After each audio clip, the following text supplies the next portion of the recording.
नमस्कार,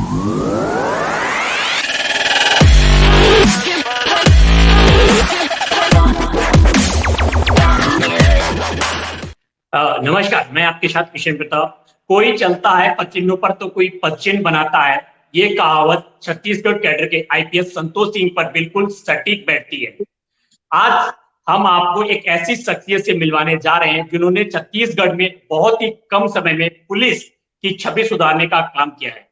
आपने जिस भी जिम्मेदारी को संभाला उसमें आपने कीर्तिमान स्थापित किया है। आईपीएस संतोष सिंह सर हमारे साथ जुड़े हुए हैं। सर, हमसे जुड़ने के लिए आपका बहुत बहुत धन्यवाद। कैसे हैं सर आप? नमस्कार सभी को। I am good. मुझे भी आपसे जुड़ के अच्छा लग रहा है। Hopefully today we will have some meaningful talk. बिल्कुल सर। सर, हमारा पहला सवाल ये है सर, आपने हाई स्कूल गाजीपुर से किया, ग्रेजुएशन पॉलिटिकल साइंस से किया, फिर बीएचयू और जेएनयू तक का आपका सफर रहा। आईपीएस के मुकाम तक आप पहुंचे, कैसी रही आपकी ये यात्रा?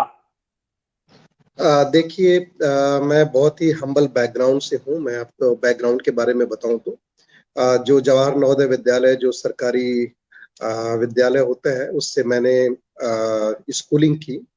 और बनारस हिंदू यूनिवर्सिटी से मैंने पॉलिटिकल साइंस में ग्रेजुएशन पीजी करने के बाद अंतर्राष्ट्रीय संबंधों में मेरी काफी रुचि थी, तो मैंने जेएनयू के लिए अप्लाई किया।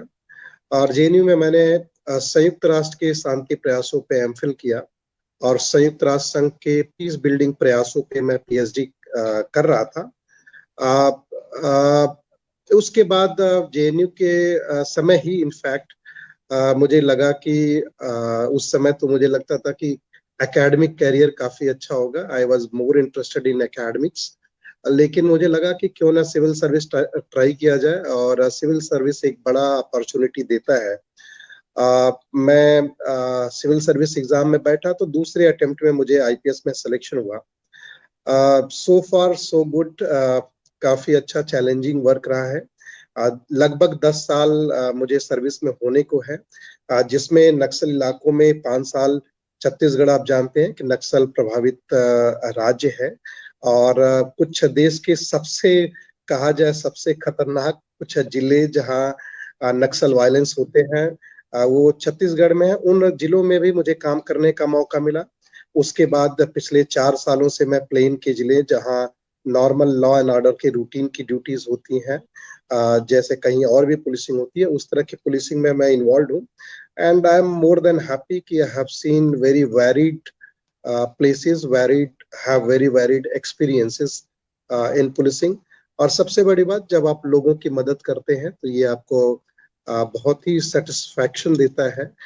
जो एक अनूठा अनुभव होता है, जो आप आईपीएस में ही या जो ऑल इंडिया सर्विस में है, वो आप और बेहतर तरीके से फील करते हैं। बिल्कुल सर। सर, अगला सवाल है इसी में सर, अक्सर सर आज के दौर में देखा जाता है कि कॉलेज के दिनों में युवा अपने लक्ष्य से भटक जाते हैं। संतोष सिंह के पास ऐसा क्या था जिसने लक्ष्य से भटकने नहीं दिया? देखिए, एक चीजें रहती है कि आदमी अपने लाइफ में अगर आप एक गोल सेट करते हैं, उसके लिए मेहनत करते हैं, तो आप उसमें आगे बढ़ते हैं। कई बार जरूरत परिस्थिति के अनुसार या कुछ और अनफोर्सिएबल कंडीशंस हो जाती है जिसमें आदमी भटक सकता है। लेकिन जहाँ तक मेरे लिए था, मैं जैसा मैंने कहा कि एकेडमिक्स में बहुत डीप इंटरेस्ट था मुझे, तो मुझे हमेशा एक पैशन था कि मुझे एकेडमिक्स में जाना है। किसी अच्छी सेंट्रल यूनिवर्सिटी में अगर मैं प्रोफेसर हो जाऊं तो I will be more than happy. लेकिन उसके बाद जब मैंने यूपीएससी के बारे में सोचा तो उसमें भी आई वाज वेरी कॉन्फिडेंट कि मैं इसके बारे में सोच रहा हूं तो मैं इसमें मेहनत करूंगा तो सफल होने के चांसेस रहेंगे। कहीं ना कहीं एक लाइफ का खुद का डिसिप्लिन आपको अपने गोल के प्रति ज्यादा कमिटेड बनाता है। बाकी आप कुछ भी कर लें, कुछ भी चीजें कर लें जिससे आपको मोटिवेशन मिलता है, वो चीजें आपको कुछ समय के लिए मोटिवेट करती है, लेकिन आपका खुद के साथ कमिटमेंट कि आप लाइफ में क्या करना चाहते हैं, वो इम्पोर्टेंट है। वो बहुत ही इम्पोर्टेंट है। जी बिल्कुल सर। सर, इसी कड़ी में सर अगला सवाल सर विद्यांशी का है। Vidyanshi, take off. जी श्योर सर। सर, सबसे पहले मैं तो आपका बहुत-बहुत स्वागत करती हूँ और आपके इस आंसर के साथ ही युवा पीढ़ी को कहीं न कहीं बहुत अच्छा एक मोटिवेशन मिलता है कि किस तरीके से डिसिप्लिन में रहकर और कड़ी मेहनत कर कर हम अपने लक्ष्य को पा सकते हैं। इसी के साथ मेरा अगला सवाल आपके लिए सर है, बीएचयू से आपने एमए पॉलिटिकल साइंस किया और फिर जेएनयू से एमफिल किया। दोनों का अनुभव आपके पास रहा है। इन अनुभवों में क्या अंतर आपने पाया है? प्लीज हमें बताएं। मैं आपको बताऊं कि बनारस हिंदू यूनिवर्सिटी एक it's one of the largest residential university, in fact fourth largest residential university in world, जिसमें बहुत सारे डिपार्टमेंट्स हैं, बहुत सारी फैकल्टीज हैं। मेरा वैसे तो क्लास 12th में मैथ्स था, लेकिन कहीं ना कहीं मुझे राजनीति विज्ञान में विशेषकर अंतर्राष्ट्रीय संबंधों में काफी रुचि थी। इसकी वजह से मैंने साइंस में अच्छा होने के बावजूद आर्ट्स में स्विच किया। और आप मेरे इंटरेस्ट को इससे जज कर सकते हैं कि जब मैंने आर्ट्स में चूज किया, I was gold medalist during masters, और ग्रेजुएशन में मैं टॉपर था। It was all because I was more passionate about my subject. और बीएचयू एक ऐसा प्लेटफॉर्म दिया जिसमें मुझे आगे बढ़ने के लिए अपने सब्जेक्ट की समझ बढ़ी। और उसके बाद मैंने सोचा कि मुझे एमफिल और पीएचडी करना है, तो जेएनयू में कहीं ना कहीं अंतर्राष्ट्रीय संबंधों की सबसे बड़ी या कहा जाए सबसे अच्छी स्टडीज होती हैं, बहुत एरिया स्पेशलाइज्ड सेंटर होते हैं। और जेएनयू खुद में एक ब्रांड है, जैसा कि आपको पता है, विशेषकर ह्यूमैनिटीज के लिए। वहां जब मुझे मौका मिला तो मुझे कहीं ना कहीं लगा कि बीएचयू का एक प्लेटफॉर्म मुझे मिला पॉलिटिकल साइंस और अंतर्राष्ट्रीय संबंध का, और उसकी समझ जो है और ज्यादा बेहतर तरीके से मुझे जेएनयू में आने के बाद मिली। और लगभग मैं 5 साल जेएनयू में था। इट वाज इनरिचिंग एक्सपीरियंस, विशेषकर जब यूनिवर्सिटीज आपको सिर्फ एकेडमिक्स के लिए नहीं होती। अच्छी यूनिवर्सिटी में जब आप पढ़ते हैं तो आप वहाँ बहुत सारी चीजें लर्न करते हैं। You learn how like people of different areas think, कैसे उनके जिसको कहा जाए कि हर किसी के पास एक अपना एक्सपीरियंस होता है, हर किसी के पास अपना एक गोल होता है। और ऐसे बहुत सारे देश के अलग अलग हिस्सों के आए हुए लोगों के साथ जब आप रहते हैं तो ये लाइफ में आपको बहुत कुछ सिखाता है। और दोनों यूनिवर्सिटी सेंट्रल यूनिवर्सिटी थी, अच्छी यूनिवर्सिटीज थी। जहाँ बीएचयू एक ट्रेडिशनल यूनिवर्सिटी है और जेएनयू का outlook it's like more modern, more open, more democratic. दोनों यूनिवर्सिटी ने मुझे, दोनों अल्मा मैटर ने मुझे इनरिच किया। And today what I am, what my thoughts are, all because of these two universities. बिल्कुल सर। अगला सवाल है सर इसी कड़ी में सर, आत्मरक्षा यानी सेल्फ डिफेंस सिखाने के क्षेत्र में आपने अनोखा वर्ल्ड रिकॉर्ड बनाया है और 1 लाख से ज्यादा बच्चों को आत्मरक्षा के गुण सिखाए। इसकी प्रेरणा आपको कैसे लगी और कहां से मिली? इसके बारे में मैं थोड़ा सा आपको बैकग्राउंड बताऊंगा।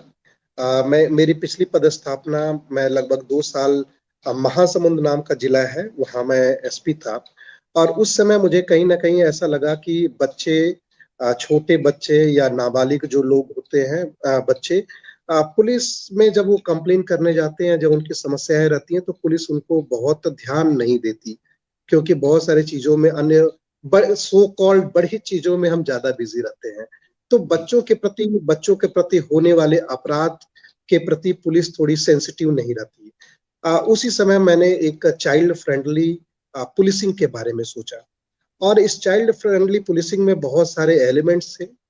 इसका एम ये था कि पुलिस अधिकारियों को बच्चों के बारे में सेंसिटाइज किया जाए, बच्चों की जरूरतों के बारे में सोचा जाए।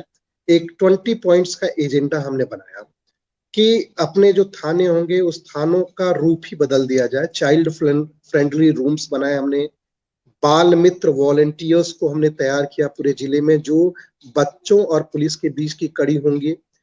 इसके बाद हमने बच्चों संबंधित अपराधों को और ज्यादा प्रचारित किया। और मैंने आपको बताया इस तरह से 20 पॉइंट्स थे। उसमें एक पॉइंट था अवेयरनेस और स्ट्रेंथनिंग प्रोग्राम्स, जिसमें हमने सोचा कि बच्चों को स्ट्रेंथन किया जाए, बच्चों को अवेयर किया जाए। हम बच्चों के लिए अलग अलग सेक्सुअल ऑफेंसेस के बारे में, ट्रैफिक के बारे में, जो साइबर क्राइम्स बच्चों के प्रति हो सकते उनके बारे में और तमाम चीजों के बारे में हम उनको अवेयरनेस प्रोग्राम चलाया। साथ ही साथ एक हमने सोचा क्यों ना बच्चों को सेल्फ डिफेंस की ट्रेनिंग दी जाए। ये ट्रेनिंग जो थी ये जूडो कराटे से डिफरेंट एक मॉड्यूल था जिसमें हमने बच्चों को ट्रेनिंग देना शुरू किया और लगभग 2 साल में 1 लाख नहीं बल्कि 1.25 लाख से ज्यादा बच्चों को हमने ट्रेन किया। और मैं आपको बताऊं ये अप्रोच जो है बहुत ही अप्रिशिएट किया गया और वाइस प्रेसिडेंट ऑफ इंडिया से महासमुंद पुलिस को मुझे एक नेशनल अवार्ड भी मिला उसके लिए। ये एक अपने तरह का अनूठा अभियान था बच्चों के प्रति पुलिसिंग करने का। इसको छत्तीसगढ़ में भी अलग अलग जिलों में इसको रेप्लिकेट किया गया और काफी अप्रिशिएट किया गया। बिल्कुल सर। अगला सर सवाल है मेरा सर, बचपन में संतोष सर कैसे थे? ऐसा कोई किस्सा जो आपको याद आता हो? मैं आपको बताऊं कि मैं बचपन में बहुत ही जिसको कहते हैं इनडिसिप्लिन था, नॉटी था। मुझे कभी भी लाइफ में ये नहीं पता था कि क्या करना चाहिए। बहुत सारी शैतानियां अपने भाइयों के साथ मिलके करता था और विशेषकर मुझे स्कूल के डेज याद आते हैं, बल्कि प्री स्कूल के डेज याद आते हैं जो 5वीं 6ठी जिसको कहते हैं उसमें हम लोग जब थे तो मैं अपने टीचर्स को बहुत परेशान करता था। एक बार मैंने बचपन में एक अपने टीचर को मुझे अभी भी याद है कि जिसके लिए मुझे बहुत मारपीट पड़ी थी। उनकी बड़ी बड़ी मूछें थी और वो हम बच्चों को बहुत पीटते थे। पहले के समय में बच्चों को पीटना बड़ी बात नहीं होती। हम आप सभी अपने अध्यापकों से मार खाए होंगे। आप बच्चों को डांट भी नहीं सकते, ऐसा स्कूलिंग होती है। तो वो बहुत पीटते थे। एक बार दोस्तों ने प्लान बनाया क्यों ना इनको परेशान किया जाए। जब वो सो रहे थे तो हमने एक पेपर में आग लगा के मैं उनके मूंछों को जलाने के लिए मैंने उनके मूंछों के पास वो पेपर लेके गया और वो जगे। तो उसके बाद मेरी खूब पिटाई भी। बाद में ऐसी बहुत सारी चीजें हैं जो बचपन में हर कोई करता है, मैं भी करता था। लेकिन समय के साथ साथ जिम्मेदारियों का एहसास हुआ। विशेषकर जब मैं नवोदय विद्यालय में था तो नवोदय विद्यालय में हमारे टीचर्स कहते थे कि आप जो पूरी तरह से फ्री एजुकेशन आपकी है, क्योंकि नवोदय एक ऐसी स्कीम है सेंट्रल गवर्नमेंट की जो हर जिले में एक होता है, आपको मालूम है। सिलेक्टेड लोग बच्चे सेलेक्ट होते हैं तो उसमें कपड़ा, खाना, रहना सब कुछ फ्री होता है। Not a single penny you have to spend, बस आप सेलेक्ट हो जाइए। तो उस समय हमारे टीचर्स कहते थे कि आपको जो ये फ्री में सब कुछ मिलता है, इसके पीछे टैक्स पेयर्स की मनी है। हर वो आदमी, बल्कि और भी क्रूर तरीके से वो कहते थे कि अगर एक भिखारी भी है, वो नमक खरीदता है, उस पे भी अगर कोई टैक्स लगता है तो वो टैक्स का पैसा सरकारी टैक्स में जाता है और वो अलग अलग स्कीम्स में खर्च होता है और वो उसमें से एक स्कूल भी है। तो वो कहीं ना कहीं चीजें मुझे really it clicked, it hammered over my mind. हमें लगा कि अपने लाइफ में जब भी मौका मिले, जब भी मैं अपने लिविंग्स के लिए तो जो भी हम कैरियर चुनेंगे, उस समय मैं सिविल्स के बारे में नहीं सोचता था, लेकिन जब भी मौका मिलेगा लोगों की हमें मदद करनी। बिल्कुल सर। सर दिवांशी का अगला सवाल है विद्यांशी। मेरा अगला सवाल सर आपसे है कि जिस तरीके से हम सब देख सकते हैं महामारी का दौर चल रहा है और इस महामारी के दौर में पुलिस विभाग ने काफी अच्छा काम किया है। दिन रात आप लोगों ने हमारी सहायता की है, हमारी रक्षा की है। और इसी संदर्भ में सर मैं आपसे पूछना चाहूंगी, वर्तमान दौर में महामारी का दौर है, इस दौर में रायगढ़ में कोरोना संक्रमण रोकने के लिए आपने किस रणनीति का पालन किया? मैं आपको बताऊं कि महामारी का जो दौर है उसमें पब्लिक और गवर्नमेंट की मशीनरी जिसमें पुलिस भी शामिल है, इनका सामंजस्य होना बहुत जरूरी था और जरूरी है। क्योंकि ऐसी महामारी कभी हम लोगों ने नहीं देखी और इसमें तमाम ऐसे मेजर्स लिए गए। गवर्नमेंट को ऐसे टफ मेजर्स लेने पड़े, लोगों के अधिकारों को कर्टेल करना पड़ा, जिसमें लोगों की सहमति जरूरी थी। और पुलिस की जहां तक बात किया जाए, as a front line workers, police को बहुत बड़ी जिम्मेदारी थी कि सरकार महामारी पे जितने गाइडलाइंस बनाए उनका पालन कराए। और आपने देखा होगा कि पूरे देश भर में पुलिस के लोगों ने अपने को जान जोखिम में रखते हुए, विशेषकर आपने देखा होगा कि शुरू का जो दौर था कितना पैनिक का दौर था, हर कोई घबराया सा था। तो उस समय भी पुलिस ने बहुत ही अच्छे से जान जोखिम में लेते हुए अपनी जिम्मेदारियों का निर्वहन किया। हर जगह अप्रिशिएट किया गया पुलिस के रोल को। रायगढ़ में भी कुछ ऐसा ही था। और मैं आपको बताऊं, रायगढ़ एक हाईली इंडस्ट्रियलाइज्ड डिस्ट्रिक्ट है छत्तीसगढ़ का। बहुत बड़े बड़े बड़े प्लांट्स हैं, माइंस हैं, बहुत बड़ी संख्या में लेबर्स यहाँ काम करते हैं। बहुत मूवमेंट होता है। तो जो इन सब हमारा चैलेंज था कि लॉकडाउन को नियमों का पालन करने के लिए हमें सख्ती भी करनी, जरूरत पड़े तो करें, लोगों को समझाएं, और इसी तरह से हमने काम किया। पुलिस के लिए ये एक इमेज बिल्डिंग का भी मैं समय था। आपको बताऊं कि पहली बार शायद इंडियन पुलिस को इतना ज्यादा एप्रिसिएशन लोगों को इस रोल के लिए मिला जो उन्होंने महामारी में निभाई। अन्य जगहों की पुलिस की तरह रायगढ़ में भी पुलिस ने, मैं आपको बताऊं, you will not believe, but lakhs of ration packets हम लोगों ने लोगों को बंटवाए। जो लोग कहीं ना कहीं नीडी लोग थे, फंसे हुए लोग थे, गरीब लोग थे। अब प्रशासन इसके अतिरिक्त प्रशासन बंटवाता ही था, नगर निगम से बंटवाते हैं, लेकिन पुलिस ने लाखों पैकेट्स राशन बंटवाए। जब श्रमिक लौट रहे थे तो श्रमिकों के लिए हमने श्रमिक सहायता केंद्र खोले जगह जगह, उस पे उनको राशन देते थे, उनको ट्रांसपोर्टेशन की फैसिलिटीज देते थे जो अपने राज्य में ट्रेवल करते थे या अपने राज्य को क्रॉस करके, मेरे जिले को क्रॉस करके दूसरे राज्य में जाते थे। तो श्रमिकों के लिए हमने काम किया। बहुत सारे ऐसे हेल्पलाइन नंबर्स हम लोगों ने लोगों को दिए जिसमें अलग अलग तरह की जो समस्याएं थी। देखिए, इसमें दो तरह के रोल थे। एक तो रिस्ट्रिक्टिव मेजर्स थे जिससे हम लोगों को रोकना था, हर चीज रोकने और टोकने का काम था, वो हमको करना था। दूसरा हमें काम था कि लोगों को फैसिलिटेट करें। हर कोई परेशान है तो लोगों की जो जरूरत है उसके हिसाब से हम उनकी मदद करें, इसमें हमारा जोर था। और बहुत सारे अवेयरनेस प्रोग्राम्स भी हमने चलाए रायगढ़ पुलिस ने। मैं आपको बताऊं, हमारा विशेषकर एक अवेयरनेस प्रोग्राम जो पिछले रक्षाबंधन को हमने चलाया था, उसका नाम एक रक्षा सूत्र मास्क था। एक दिन में रायगढ़ पुलिस ने 12,37,000 मास्क लोगों को बांटे, जो एक वर्ल्ड रिकॉर्ड के रूप में दर्ज है। आप इसको गूगल कर सकते हैं, you will find it. It was a very unique awareness drive. लोगों के सहयोग से ये ड्राइव, हमें मास्क मिले थे। लोगों के सहयोग से हमने एक दिन में इतने लाख मास्क बांटे।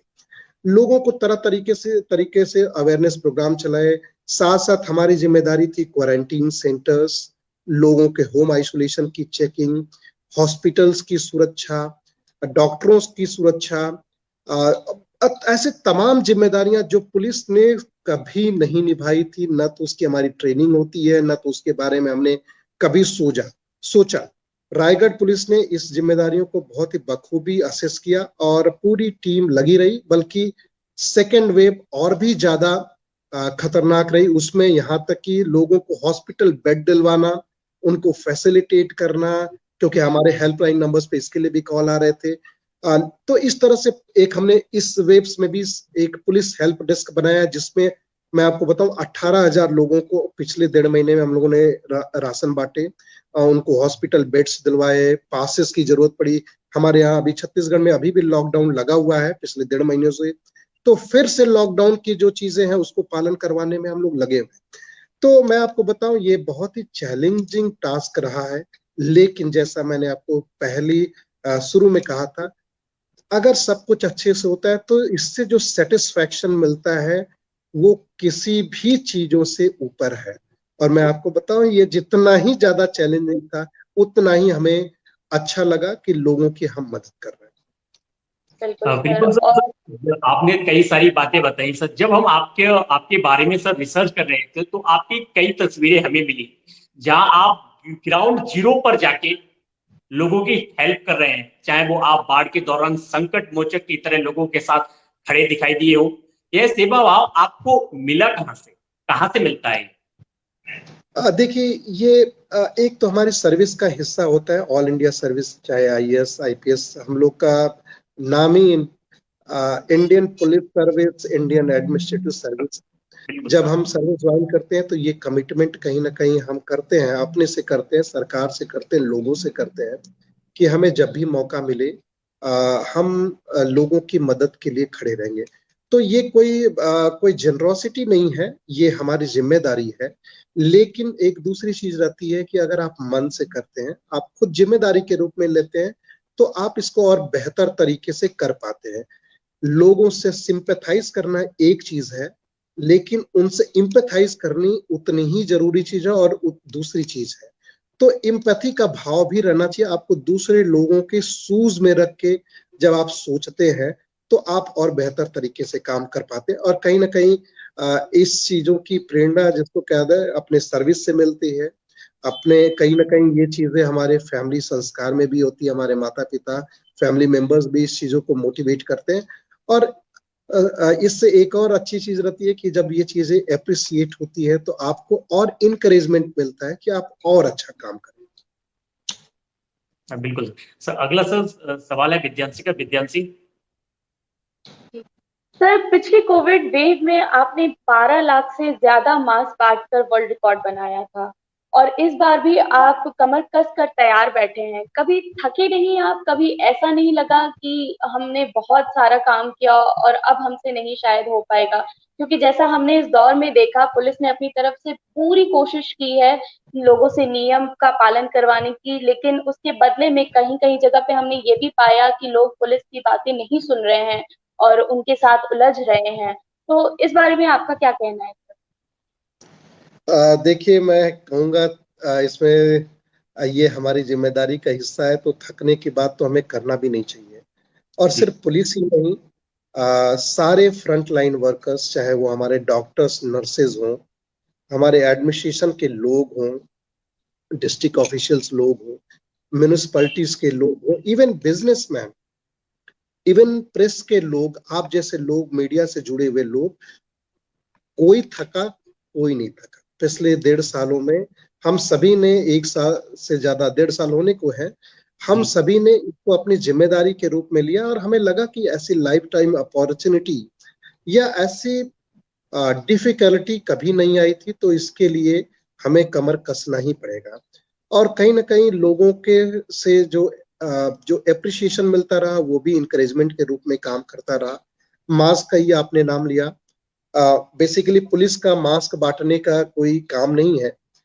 हमने इसको एक मास्क अवेयरनेस के रूप में लिया था। उस समय का दौर था कि जब लोग मास्क कितने भी कहा जाए पहनने की आदत नहीं हुई थी, तो हम कई सारे अभियान चलाते रहते थे कि लोग मास्क पहने।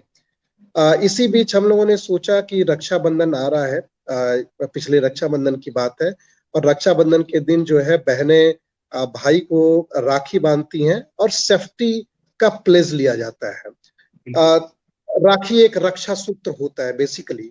तो हमने जी उसको उसी चीज से जोड़ा, क्यों ना, कोविड का समय है, मास्क के से बड़ा रक्षा सूत्र कौन सा हो सकता है, तो क्यों ना बहनें जो है राखी भी बांधे, एक मास्क भी एक गिफ्ट के रूप में दे, भाई भी गिफ्ट दे और बदले में एक मास्क भी दे।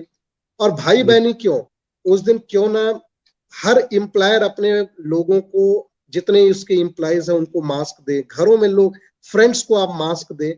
तो इस तरह से हमने लोगों को कनेक्ट किया कि मास्क पहनना कितना जरूरी है, कितना बड़ा रक्षा सूत्र है। इस रक्षाबंधन एक रक्षा सूत्र मास्क का हमने जब इसको propound किया तो लोगों ने इसको हाथों हाथ लिया, वो बहुत ही कैची बना। और इसी बीच हमने कहा कि क्यों ना पुलिस, हमारे जैसे मेरे जिले में 25 थाने हैं, तो जी पुलिस कर्मी अपने तरफ से हर जगह 20,000 मास्क बांटेंगे, 10,000 मास्क बांटेंगे, तो हम 1-1.5 लाख मास्क हम लोग अपनी तरफ से बांटेंगे। जब हमने इसको प्रचारित किया तो लोगों ने कहा कि ये तो बड़ा अच्छा ड्राइव है, क्यों ना हम भी मास्क दें आपको, आप सर, सर ये में इतना आइडिया सर आता छोटा। कहाँ से सर आपके दिमाग में, ऐसे आइडिया? ये अचानक चर्चा करने के दौरान आया, ये कहीं से कहीं हमने पढ़ा नहीं था, कहीं सुना नहीं था, लेकिन हमें लगा कि क्यों ना ऐसा, ऐसे कई सारी चीजें हम लोग करते रहते। ये बड़ी चीज हुई, कई सारे छोटे छोटे चीजें आप जब काम करते हैं तो लोगों की जरूरतों के हिसाब से, और आप इम्प्रोवाइज करते हैं, आप इनोवेट करते हैं, आपको क्लिक करता है क्यों ना ऐसा किया जाए। तो जी हमने जब परफॉर्म किया तो आप सोचिए कि लोगों ने बड़े पैमाने पे हमें मास्क देना शुरू किया। हमने जैसे यहाँ बड़ी बड़ी फैक्ट्री हैं, उनके ऐसे ऐसे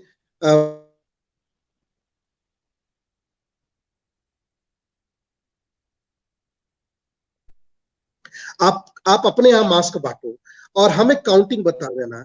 तो उस हिसाब से 12.5 लाख मास्क बहुत बड़ा टास्क था। दूसरा मैं आपको बताऊं, उसी समय बाढ़ आई अगस्त के महीने में। हमारे यहाँ महानदी रिवर है, आप जानते हैं महानदी सेंट्रल इंडिया की एक कुछ सबसे बड़ी रिवर्स है और जी काफी बड़ा महानदी से तबाही भी मचती है। तो इतना बाढ़ आया कि लोगों के घर बार डूब गए और कोविड का समय था, ऑलरेडी लोग परेशान थे। तो उस समय पुलिस ने एक संवेदना नाम से अभियान चलाया और हमने लोगों को, जो सामान्य लोग कपड़े, जूते, बर्तन देते हैं, वो तक सीमित नहीं रखा। हमने कहा कि लोगों के घर बर्बाद हुए हैं तो क्यों ना उनको टिन सेट्स दें, हम उनको सीमेंट दें, हम उनको हम लोहे के एंगल्स दें, घर निर्माण की सामग्रियां हमने सोचा और बहुत ऐसी ऐसी चीजें जो जो उनके काम आ सकती थी। बड़े बड़े अलमीरा देना शुरू किया। और इसके लिए जब हमने लोगों को कहा कि पुलिस ये काम करना चाहती, लोग ये नहीं सोचते पुलिस कुछ देने के लिए होगी। पुलिस का इंप्रेशन ऐसा रहता हमेशा है सर कि नेगेटिव थिंकिंग जानी जाती है जनता के लिए। जी बिल्कुल, कुछ फाइन करना, कुछ डांटना, कुछ रिस्ट्रिक्ट करना। हम हमेशा नेगेटिव एनवायरनमेंट में लोगों से मिलते हैं। तो जब हमने ये प्रपोज किया तो लोगों को बड़ा अच्छा लगा। फिर सभी लोगों ने फिर हाथ बटाना शुरू किया, इंडस्ट्रीज ने हाथ बटाना शुरू किया, सिविल सर्विस सोसाइटी रायगढ़ के लोगों ने हाथ बटाना शुरू किया और सब कुछ लोगों के सहयोग से, लोगों को सहभागी बना के, लोगों के लिए हमने जब काम किया तो इसमें आप विश्वास मानिए बड़े अच्छे अभियान बने। सबकी मदद से हम लोग सारे जो लोग थे, जिनको जरूरत थे, नीडी लोग, उनकी हम मदद करें। विद्यांशी का अगला सवाल है। विद्यांशी।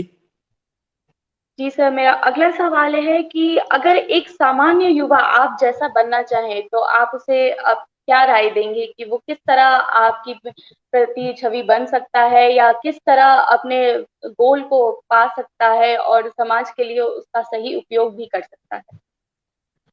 देखिए, मैं आपको बताऊं कि हर व्यक्ति के लिए जरूरी ये होता है कि अपने लाइफ में वो क्या बनना चाहता है, उसने क्या सेट किया है, वो किस किस प्रोफेशन में जाना चाहता है।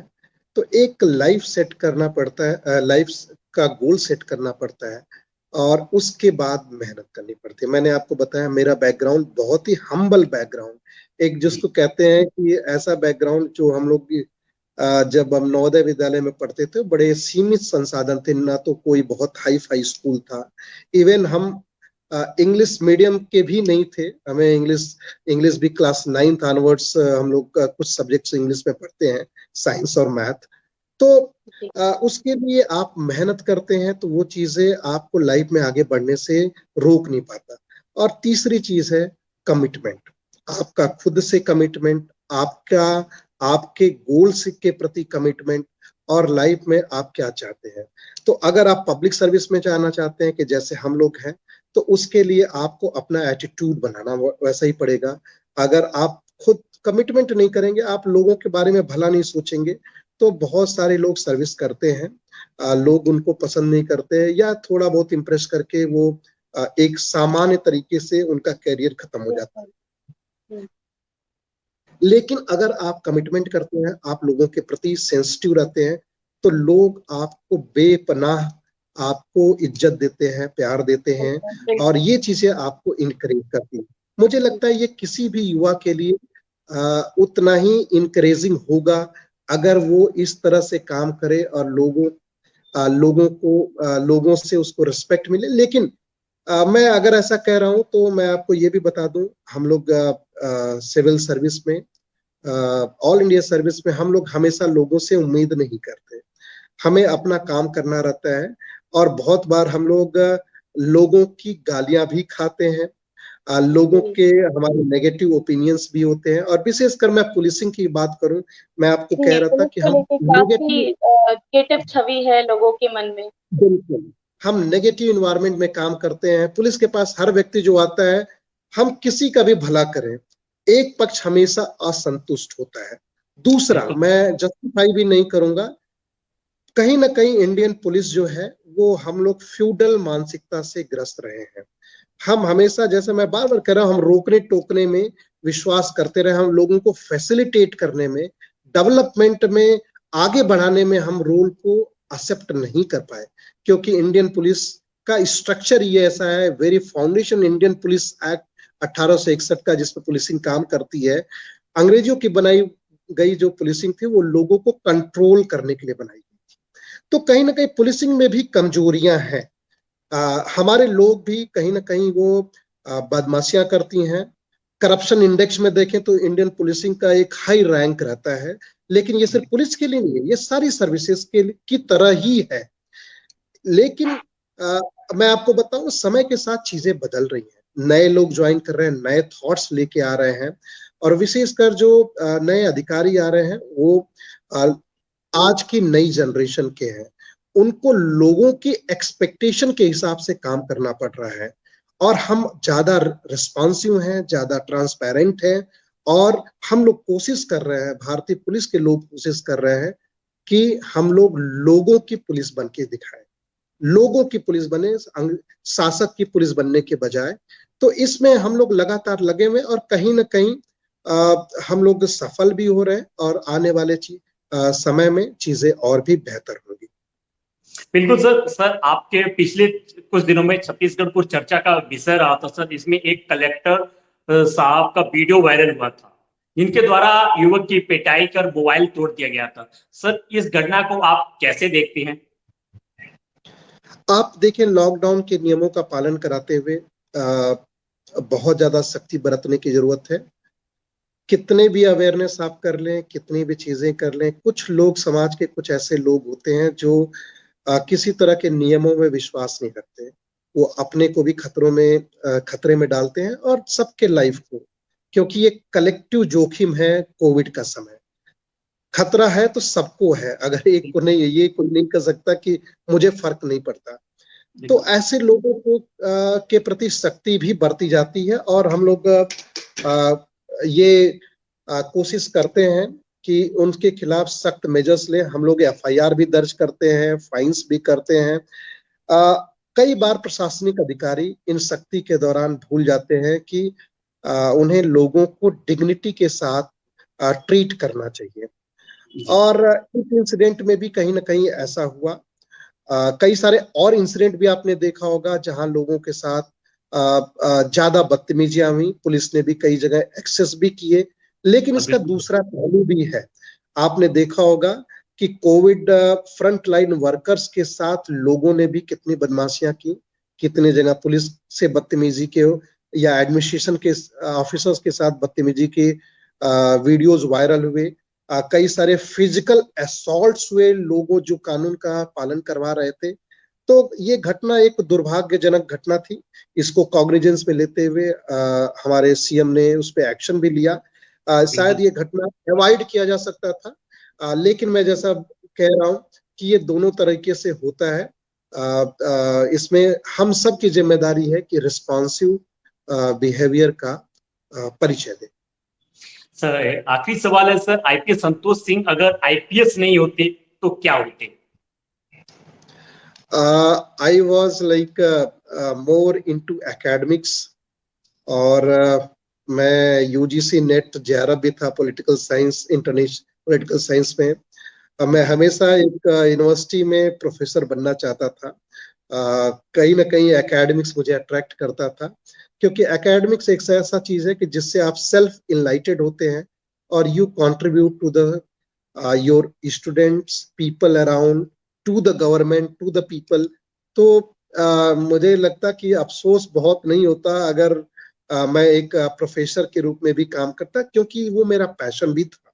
लेकिन एक बार जब आप सर्विस में आते हैं, इस सर्विस को मैंने चुना, कॉन्शियसली चुना, और अब मुझे लगता है शायद मैं बेस्ट जगह पे हूँ जो मैं चाहता था लाइफ से। वो सर्विस मुझे मिली है, और इसके जो जो चैलेंजेस हैं, नक्सल इलाकों में दूसरे चैलेंजेस थे, प्लेन इलाकों में अलग चैलेंजेस हैं। आने वाले समय में हम लोग सेंट्रल गवर्नमेंट के लिए काम करते हैं, डिप्यूटेशन पे जाते हैं तो वहाँ अलग चैलेंजेस होते हैं। तो मैं हर चैलेंज को एंजॉय करता हूँ, और today I am a very proud policeman. बिल्कुल सर। सर एक रेड फायर है सर, इसमें आपको सर एक शब्द में सर जवाब देना होगा सर। सर अब तक का सबसे करीबी कौन रहा आपका? मेरा सबसे करीबी जो है मेरी वाइफ रही है, जो मेरे स्कूल के समय से मेरे साथ है, और हमने सिलेक्शन के बाद अभी मैरिड। बिल्कुल सर। अगला सवाल है सर, आपकी कोई पसंदीदा कोई एक्टर या एक्टर्स कोई? Yes, I like very much Kajol. मुझे काजोल की, I am a movie buff, बहुत सारी मूवी देखता हूँ, तो मुझे काजोल की romantic movie I always liked. Sir आपकी कोई हॉबी, कोई एक hobby sir? Yes, I like watching movies. Sir अगर भविष्य में कुछ और अलग करने का मौका मिला तो उसमें आपका क्या योगदान रहेगा? अगर मैं पुलिस के इतर अगर बात की जाए तो मैं फिर एकेडमिक्स में, मेरा इंटरेस्ट पहले भी था और आगे भी रहेगा, तो I will like to contribute in academics. बिल्कुल सर। अपना कीमती समय देने के लिए सर हमसे बहुत बहुत धन्यवाद sir. Thank you so much sir. Thank you so thank you much. Sir. आप लोगों से बात करके काफी अच्छा लगा। Thank you. Okay sir, thank you.